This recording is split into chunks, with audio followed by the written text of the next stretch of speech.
Ladies and gentlemen, a pleasant good evening to you. Like my colleague a few minutes ago, who touched on the importance of productivity, I'm going to keep somewhat on that same theme as Dr. Douglas did. The correlation between a literate workforce and increased productivity and profitability.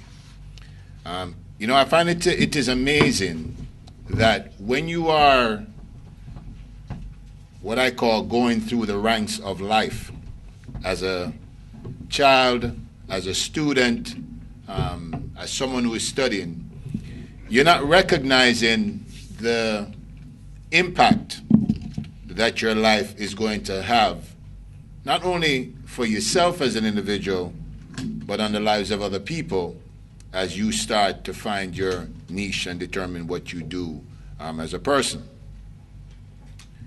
But in order to find out what that correlation is, and I mentioned what Dr. Douglas said before because it's ironic, we didn't share notes because we're not taking a test today. But it's ironic that we both come to the same conclusion, albeit in a different way.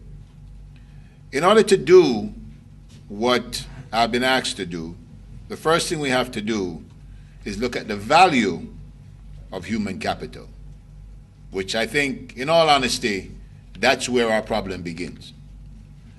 I would say that it's easier to probably put a value on a piece of machinery or something else like an automobile than you would in terms of how we handle the lives of the people that we serve. The economist Theodore Schultz, who invented the term human capital in the 1960s to reflect the value of our human capacities, he believed that human capital was like any other type of capital. He believed that investing on human capital would lead us to higher production. Ironic. You heard it before I even got here today. So again, you can see the correlation between two individuals who did not sit down together, who did not do a presentation together, coming to the same conclusion, albeit from different places. Investopedia defines human capital as the measure of the economic value on an employee's skill set. The concept of human capital recognizes that not all labor is equal and that the quality of employees can be improved by investing in them. Now, I need to just kind of pause for a second and talk to you about that. The person that's standing in front of you today wakes up every morning with that belief. My job in a Sanders environment is not about me. My job in a Sanders environment is about the 10,000 team members who I serve every day of life.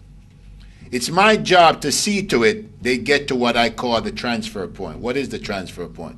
Well, it's that place where they're going to come to in their life when they're going to need something to get to the next destination, and it better be there or else they won't make the transfer.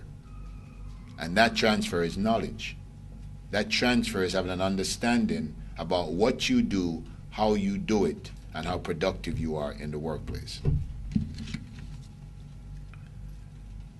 And in looking at it from that perspective, you understand that the education, the experience, and the abilities of an employee have an economic value for employers, for the economy as a whole, but more importantly, for the workplace and for our country. In defining human capital, it's not the point that it's just a skill set with an employee, that the person needs to acquire a job and conduct their job and do it well.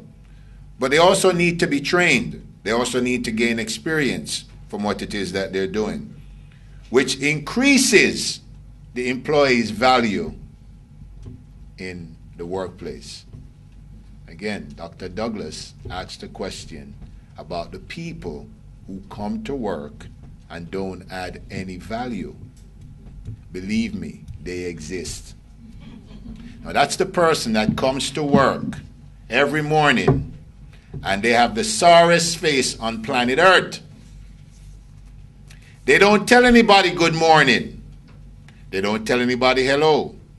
But if you give them 5 minutes in the place, they're going to tell you how annoyed they are about something that happened yesterday that has nothing to do with the workplace. So right away, that 25 years is going to turn to 50. Because there ain't no productivity going on for the first half an hour. Because we're so consumed with what happened yesterday, which, by the way, is in the past.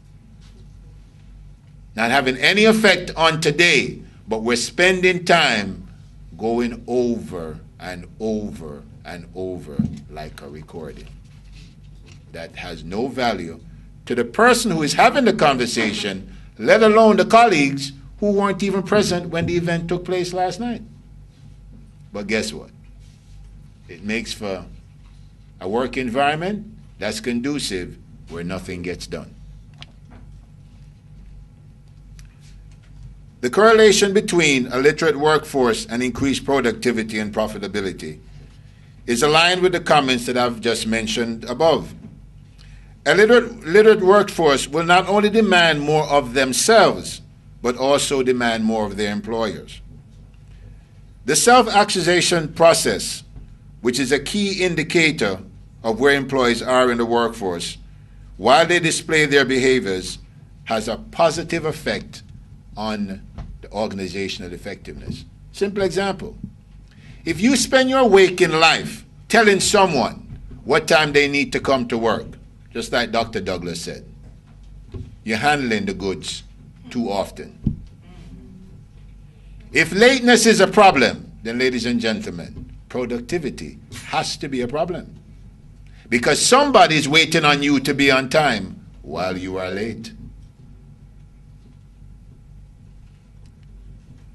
I believe it's UPS that always says, what can Brown do for you? Because they run the tightest ship in the shipping business. You know why? Because it's based on the philosophy that they can't afford to be late. Right? So you might say to yourself, lateness has nothing to do with productivity. The next time it hits you, watch and see the effects it has on you. Watch and see when you have that half an hour lunchtime and you need to go to the bank.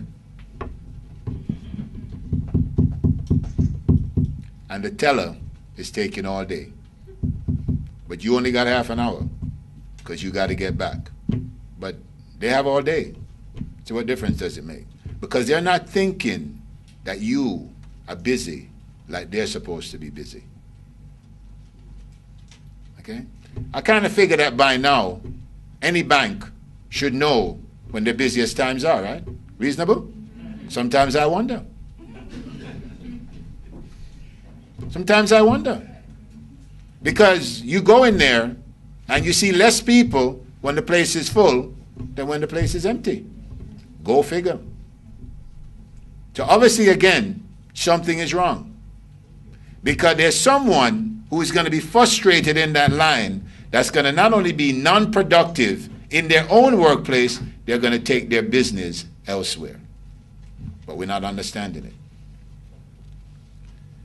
To sustain your business, you have to employ individuals who can think and make good decisions.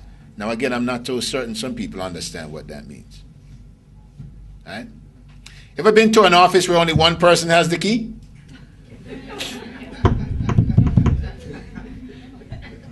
One person has the key. And every morning, 7 people waiting on number 8. And number 8 is never first. Number 8 is always last. But he or she has the key. So what do you have to do? Wait until number 8 comes. That would be nice if they could trust you and give you a copy of the key. Because just maybe the place should open at 8 o'clock instead of 8:30 every morning. Because it's a little bit unfortunate that your customers, who you're supposed to be serving, come and see you waiting outside the same door they're supposed to enter. But again, going back to Dr. Douglas, if you're only looking for 1%, it can take 25 years. After all, we may not even be here anyway, so who cares? Right? But there's a generation that's going to need to care, ladies and gentlemen. Because what we do now, by extension, they're already paying attention to. They're actually children who can mimic their parents so well, and their parents don't even understand the child is paying attention. The same thing will happen in our country if we're not careful. Because the legacy of us in this room will be passed on like a baton in a race to another group of people who, by sure, you don't want them to be lazy. You know, I say to people all the time, and I got to demonstrate it for you. When I came into the world, someone said to me, as soon as I came out in that hospital, Phillip, what do you want to be when you grow up? Somehow I don't think this would be my answer. I want to be lazy. I don't think so. I don't think there's any child that's born in any society that child could answer a reporter and say, yeah, when I get to be about 25, all I want to do is be lazy. I don't ever want to work. Okay? But one of the things that we're missing is the fact that if someone does not know how to comprehend what it is that they're doing and what it is that they're thinking, they're not going to be able to get it done. You know, it's funny. Even the sign on the building to JFLL, if you can't read, you can't come in here. No, we don't need any other stats than that. You could be looking for this building and pass it, and you need help.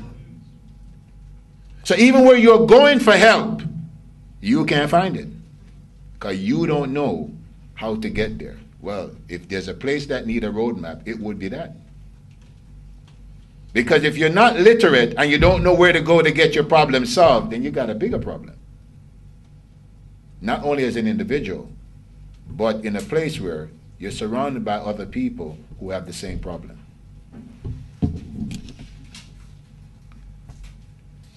Again, to sustain your business, you have to employ individuals who can think, make good decisions in a timely manner. This reaction to market demand is driven by the workforce who can increase productivity and profitability if they have the skills and the educational development to perform in that work environment. Productivity is generally measured by the ratio of output to input. An increase in the ratio indicates an increase in productivity. Conversely, again going back to what Dr. Douglas said, a decrease in output-input ratio indicates a decline in productivity. The amount of output per unit of input, which is labor or equipment and capital, has a correlation. There are many different ways of measuring productivity. For example, in a factory, it might be measured based on the number of hours it takes to produce a good or item. While in the service sector, productivity may be measured based on the revenue generated by an employee divided by his or her salary. To be information literate, a person must be able to recognize when information is needed, have the ability to locate it, evaluate it, and use it effectively when needed. Producing such individuals will require that schools and colleges appreciate and integrate the concept of information literacy into their learning programs, and that the role that that plays in the leadership process will be critical for future development. Ultimately, information literate people are those who have learned how to learn. They know how to learn because they know how knowledge is organized, how to find information and how to use information in such a way that they're able to teach and help others. These are individuals who are prepared for the lifelong learning process because they can always find the information needed for any task or decision within their organization. The advent of technology has facilitated a paradigm shift which is evidenced by the amount of online universities that have been invented in the last 10 to 15 years. A world of unlimited potential is available to everyone if you know what it is you're looking for. Many of the stellar organizations, Motorola, Dell, and McDonald's, have all incorporated corporate universities in a bid to give their employees the requisite productivity tools and skills to make sure that they enhance themselves and their business strategies. Unfortunately, basic literacy is not on the curriculum because you're expected to have that once you show up. And how would somebody know when so many people can mask it and mask it well? People are paid salaries based on their perceived or potential productivity and their tried and tested link between literacy levels of education and salary. Even if the employees perform menial tasks such as flipping burgers, their creativity, reasoning ability, and solving problems come from just reading widely. This allows an individual to work smarter, but not necessarily harder. At the end of the day, the important concept of what I've tried to share with you this afternoon doesn't really lie in so much of what I've told you. It lies in the future of what happens not only to us as a country, but happens to the next generation of individuals who, if they're not aware of the things that they need to be aware of, ends up creating a problem. There's a story I tell people all the time, and I'll leave you with it this afternoon. It's a simple thing. I've always been fascinated by traffic lights in my country. Always. More so since I've been away, come back, been away, come back, and I'm here again. Here's why it fascinates me. And it goes to the heart of having an understanding of what goes on with the hamster wheel in your head. In Jamaica, you run a red light because you know you're not going to get caught. All in favor? Say aye. Aye. All right, good. At least I know you're still out there. Okay. I put you on an airplane and I fly you for an hour and 15 minutes to Miami, Florida. The same person who just said aye. Okay? And the same person in the same automobile, albeit in a different country, won't run the same red light because why? They know they'll get caught. Isn't life interesting? So then it forces me to ask the question, is it because you don't know what's right or wrong, or is that you choose not to do the right thing? Well, I believe the same thing about the future of being literate in our country. There are people who will never get an opportunity because they don't understand what that opportunity is. It could actually be right there in front of them, but because they don't know how to comprehend it, it passes them.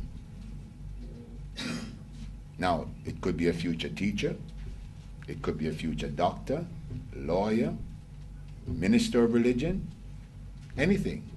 But that opportunity is going to pass that person. That's not the legacy I want in this room to leave for the next generations and generations to come. The principles and the foundation that our country is based on is the fact that we care for human beings. We love people. That's why so many tourists come here all the time, right? They've got beaches in Miami, Florida, so why come to Jamaica? Because ours are better. Simple. Too hard to figure that out. But it's not just that the beaches are better. As a people, we're phenomenal, right? And when you celebrate the spirit, and at the core of that is someone's ability to literally wake up one morning and know that they have the ability to be better than they are, You don't have to worry about productivity. You don't have to tell people what time they come to work. They will know exactly what they need to do because they've been able to comprehend what it is they have to do. I'm happy and proud to have shared a partnership with Dr. Allison Cross and Reverend Miranda Sutherland. We are trying in our own way to make a difference. My mother used to say to me, makes no difference what the numbers are. If only one person gets it, then you've done what you needed to do. Okay? I salute both of them. I'm happy to be here this afternoon. I'm proud to be one of their partners, and I'll continue to do whatever I can in my position, not only at Sandals, but as a Jamaican, to help to advance the lifelong learning process of fellow Jamaicans. Thank you.